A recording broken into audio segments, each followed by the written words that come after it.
Olá, graça e paz. Faz um tempo que eu não apareço por aqui com as aulas gravadas, mas eu tenho estado todos os domingos ministrando as aulas presenciais na Igreja Metodista em Lorena, na nossa escola bíblica dominical, das 9 às 10h30 da manhã, e você pode comparecer lá. Ficaremos muito felizes e honrados com a sua presença e Jesus muito mais ainda. E no último domingo, 10 de julho de 2022, nós falamos sobre a boca fala do que está cheio o coração. Esse foi o assunto da nossa aula. É um texto, ou seja, um versículo do Evangelho de Mateus, capítulo 12, verso 34, mas você pode ler Mateus 12, de 33 a 37, ou seja, nós conversamos sobre o uso da língua, a fala, considerando também o livro de Provérbios, no seu capítulo 18, versos 20 e 21, e Tiago 3, de 1 a 12, dentro da unidade maturidade nas relações interpessoais.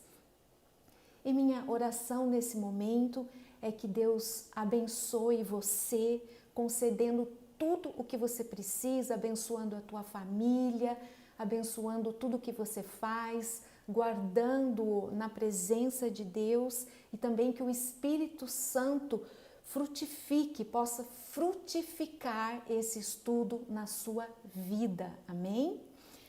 Esse breve estudo ele tem o objetivo de refletir sobre o uso adequado das palavras para a saúde das relações pessoais e comunitárias, obviamente.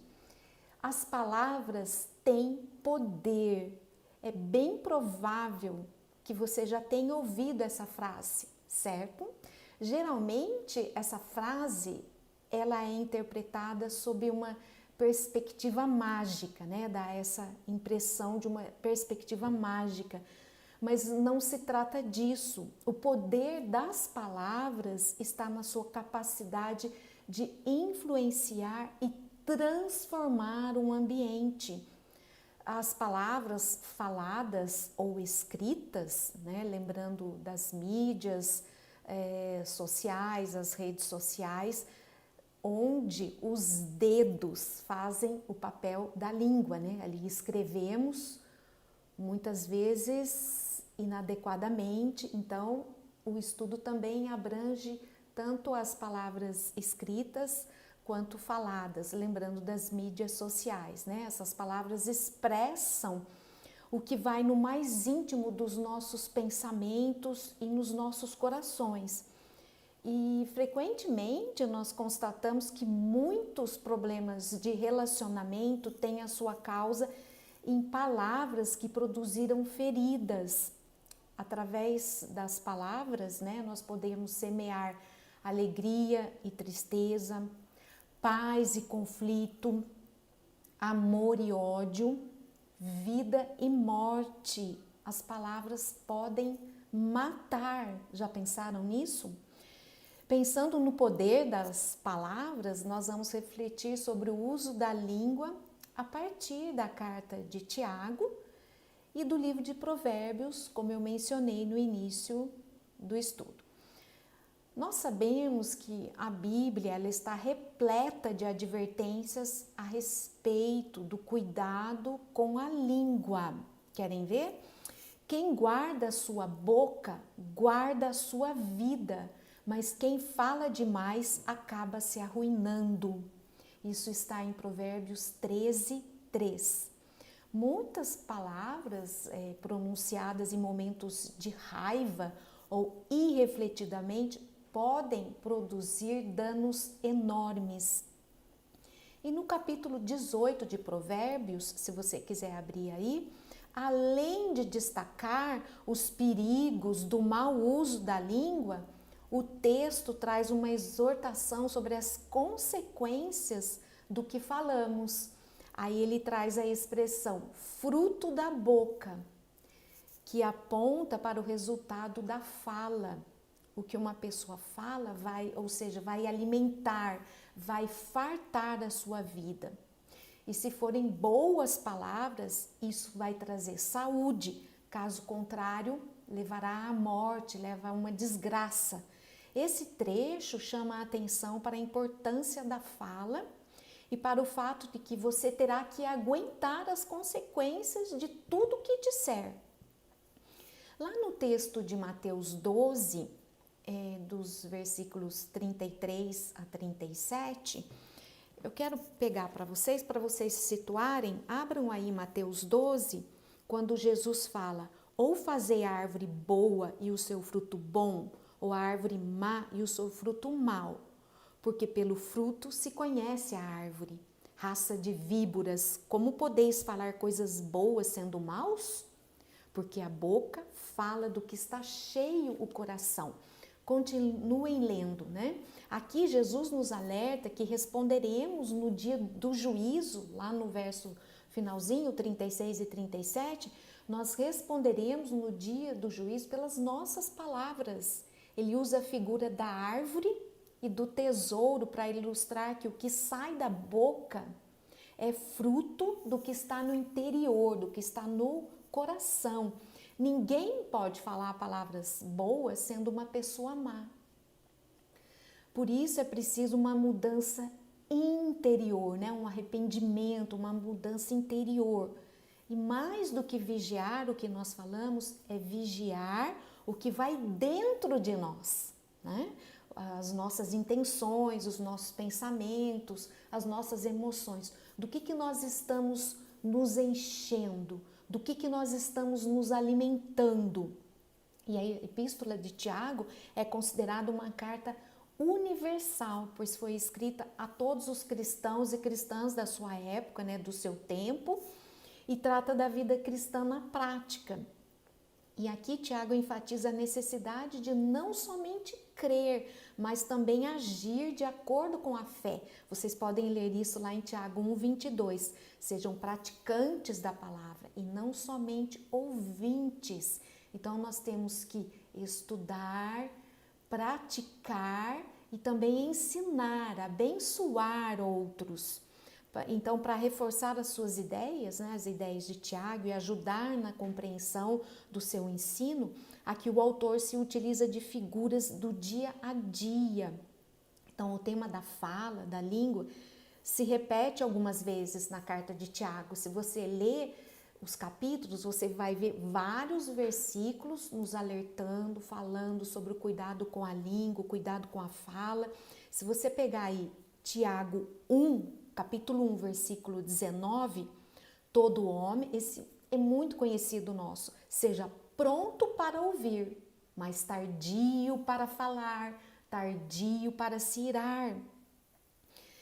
Lá no capítulo 4, nos versículos 11 e 12, também tem: irmãos, não faleis mal uns dos outros.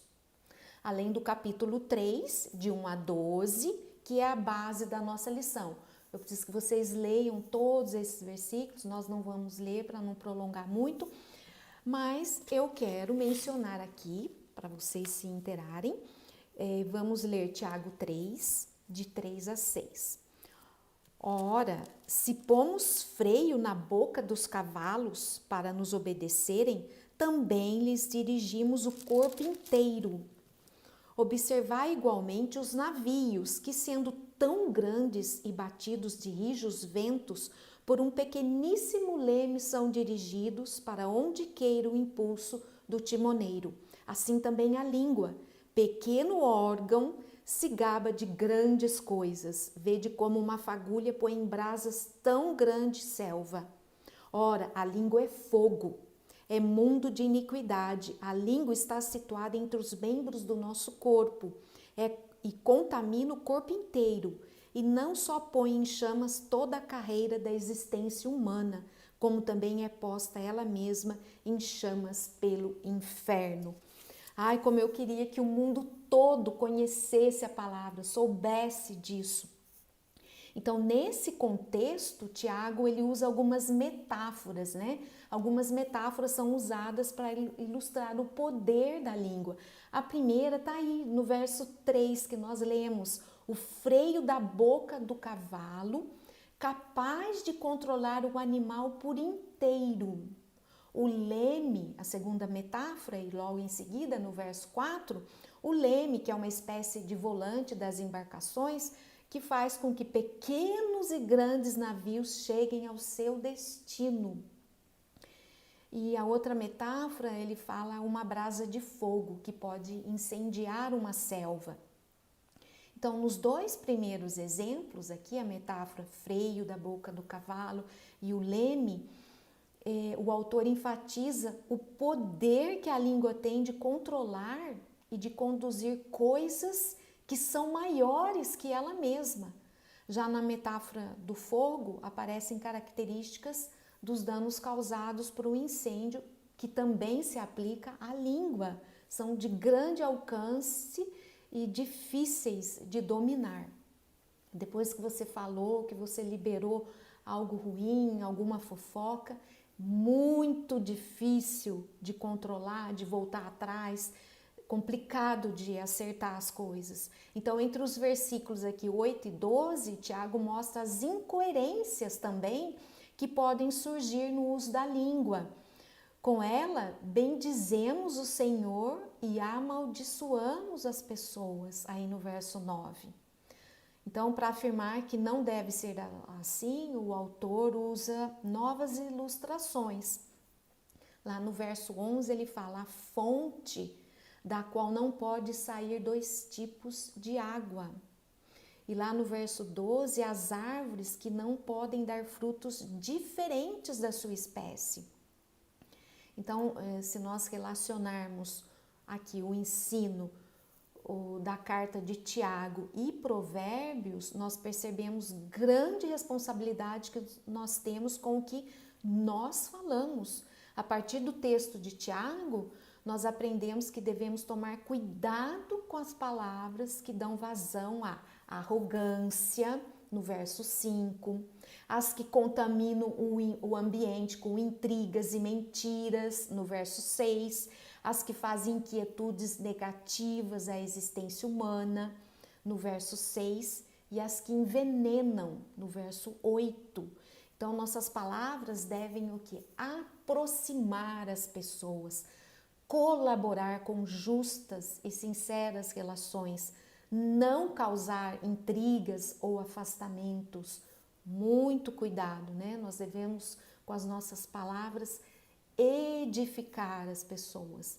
E como estamos falando em maturidade, a maturidade cristã, ela nos exige um posicionamento para além da conscientização de que nossas palavras e ações têm consequências. Obviamente que tem.